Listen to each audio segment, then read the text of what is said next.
Good morning, students. How are you all? So, in today's lecture, we will discuss about agriculture. As you know, in previous topic, we have discussed about the primitive agriculture, and in today's lecture, we will discuss intensive agriculture and commercial agriculture. So, these two parts is left. To in today's lecture, we will complete these two parts. Okay.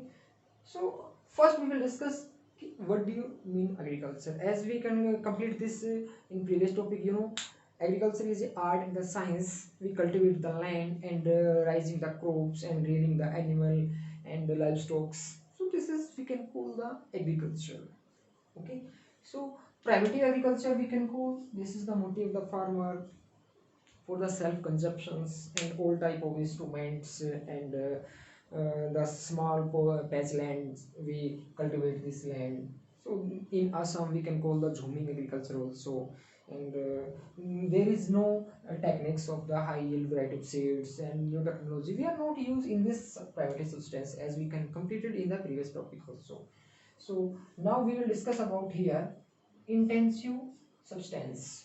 So what do you mean by the intensive?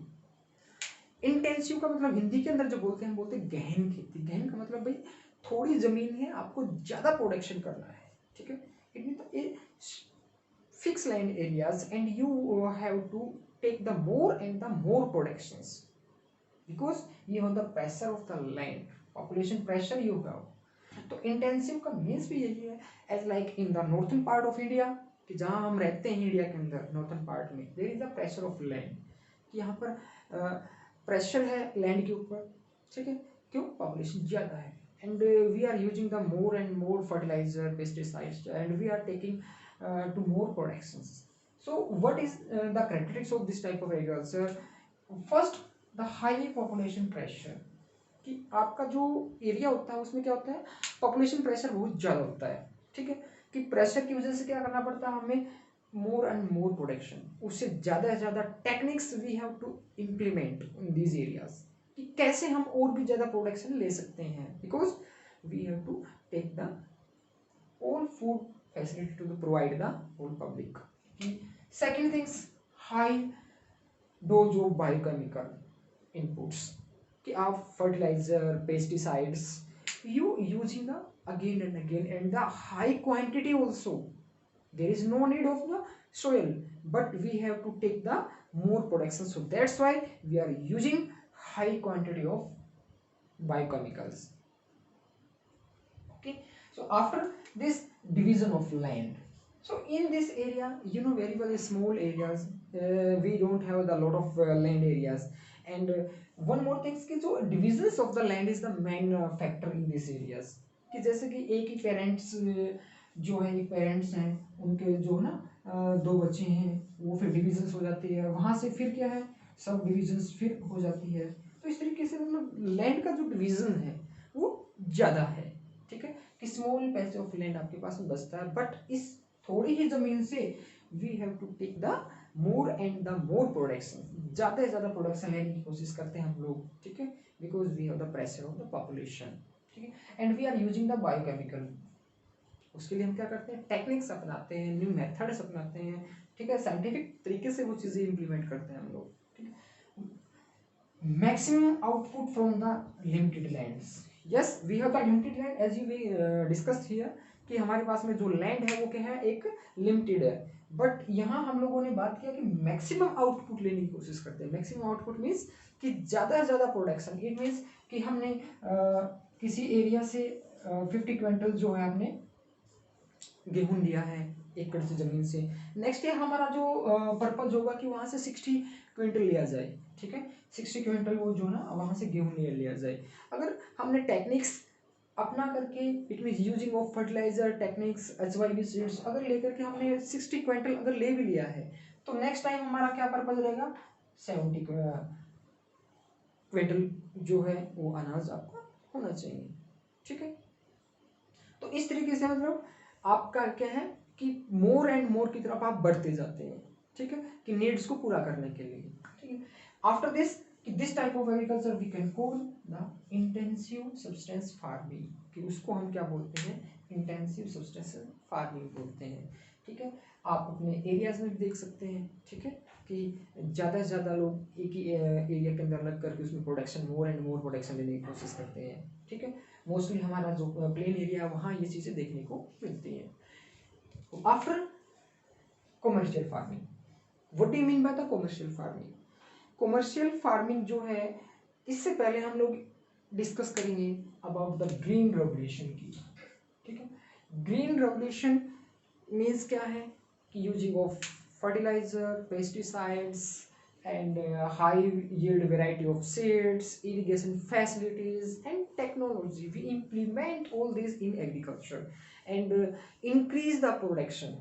So this one we can call the green revolution, and it's implement in 1960 when we have the shortage of food grains, कि जब हमारे India के अंदर food grains की shortage हुई तब हमने क्या है ग्रीन रेवोल्यूशंस मींस जो pesticide, fertiliser, HYV seeds, irrigation facility and technology, उन चीज़ों को इम्प्लीमेंट किया और उसकी वजह से क्या हुआ कि a good quality of productions we have to take, कि हम लोगों ने अच्छा प्रोडक्शन लिया, उसको हमने क्या नाम दे दिया, ग्रीन रेवोल्यूशन। इसमें कुछ कमियां भी रही हैं कि आपका सिर्फ राइस एंड वीट का जो है वो ज़्यादा प्रोडक्शन हुआ है, बाकी जो क्रॉप्स हैं and more then in Haryana and Punjab and western UP, इस एरिया में ज़्यादा प्रोडक्शन हुआ है, बाकी जो एरियाज है उसमें ज़्यादा प्रोडक्शन नहीं हुआ है। तो limited crops and limited areas के अंदर ही प्रोडक्शन हुआ है। ठीक है, so in this type of agriculture what are the physical features, what are the main features? ठीक है, तो वो क्या है मेन फीचर्स, वो हम डिस्कस करने वाले हैं। फर्स्ट की modern input HYV seeds. First आपको ध्यान रखना है कॉमर्शियल फार्मिंग। कॉमर्स का मतलब क्या होता है, ट्रेड करने के लिए, बेचने के लिए, व्यापार करने के लिए हम जो खेती करते हैं। The motive of the farmer to sell their crops into the market, so that's why he is growing the crops, कि वो जो फसल बोता है वो इसलिए बोता है कि आपका वो मार्केट के अंदर क्या करते हैं, बेच दे उस फसल को। ठीक है, तो इसके अंदर वो क्या करने वाला है कि modern input HYV seeds use करने वाला है ताकि उसका जो प्रोडक्शन होगा वो ज़्यादा हो। ठीक है, high quality of seeds and chemical and fertiliser, pesticides, all type of use in this type of agriculture. Second things, obtain high production. ज़्यादा से ज़्यादा प्रोडक्शन लेना is the motive of this farmer, कि वहाँ से आपको ज़्यादा से ज़्यादा प्रोडक्शन आपको मिलने वाला है। ये जो है मोटिव होता है कमर्शियल फार्मिंग के अंदर, कि जितना बेनिफिट हमें हो। Third thing is the capital. Yes, this is the high capital investment farming, कि आपको ज़्यादा पैसा खर्च करना पड़ता है क्योंकि technology, high pesticide, fertiliser and HYV seeds, तो आप एक अच्छा पैसा मतलब कैपिटल जो है वो आप खर्च करते हैं after you get the more production. ठीक है, तो कैपिटल भी क्या होता है इसके अंदर, ज़्यादा इन्वेस्टमेंट होता है। वन मोर थिंग्स की हाई टेक्नोलॉजीज स्पेंडिंग, यहाँ पर आप देखना कि हाई टेक्नोलॉजी जो है ट्रैक्टर, थ्रेशर एंड मशीनरी, मतलब मीन्स की जो मशीनरी सिस्टम है जो, ठीक है, फिक्स कैपिटल जो है वो आपका क्या है इसके अंदर आपका यूज होता है हाई। यहाँ हम लोग देखते हैं प्राइमरी सब्सटेंस में उन वहाँ पर में भी कम होता है, लेकिन कमर्शियल फार्मिंग के अंदर क्या है, इसके अंदर ज़्यादा आपका टेक्नोलॉजी यूज किया जाता है। आफ्टर दिस कि लेबर वेज, कि यहाँ क्या है, family members are not working mostly जो कमर्शियल फार्मिंग में क्या है, आपके जो लेबर वर्क है वो ज़्यादा होता है। ठीक है, labour worker mostly found in the commercial farming. Okay, and the motive of the farmer to sell their crops into the market only for the not for the self consumptions। ठीक है, वो चीजें आपके इसके अंदर नहीं होती हैं। तो this type of agriculture we can call the commercial farming. ठीक है, सो थ्री टाइप में हम लोगों ने एग्रीकल्चर को डिवाइड किया है, प्राइमरी सब्सटेंस फार्मिंग, इंटेंसिव और कमर्शियल। ठीक है, so today we have completed intensive substance farming and the commercial farming, and in the previous topic we have also completed primitive subsistence farming. So I think you got it, and in next chapter we will discuss about the crops one by one. Okay, so thank you and take care.